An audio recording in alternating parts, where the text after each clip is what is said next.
কাঁঠালের বিচিকে টেলে নিচ্ছি।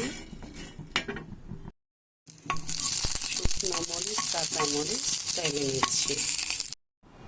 এখানে কাঁঠালের বিচি, ধনেপাতা, কাঁচামরিচ, শুকনো মরিচ, পেঁয়াজ, লবণ, ধনেপাতা দিয়ে এগুলো দিয়ে ব্লেন্ডার করে নিই। দেখেন ব্লেন্ডার করার পর কেমন হয়েছে। এখন আমি আরেকটু পেঁয়াজ দিব। দেখেন কাঁঠালের বিচির ভর্তা হয়ে গেছে। এখন একটু করে সরষের তেল দিব আর একটু ধনেপাতা দিব, মিক্স করে ফেলব।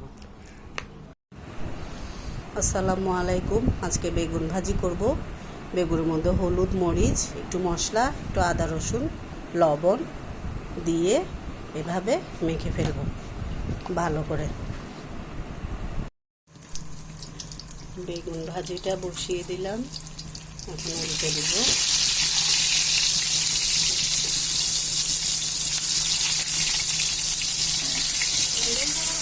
বৃষ্টির দিনে বেগুন ভাজি খাইতে অনেক মজা, তাই বেগুন ভাজি করতেছি।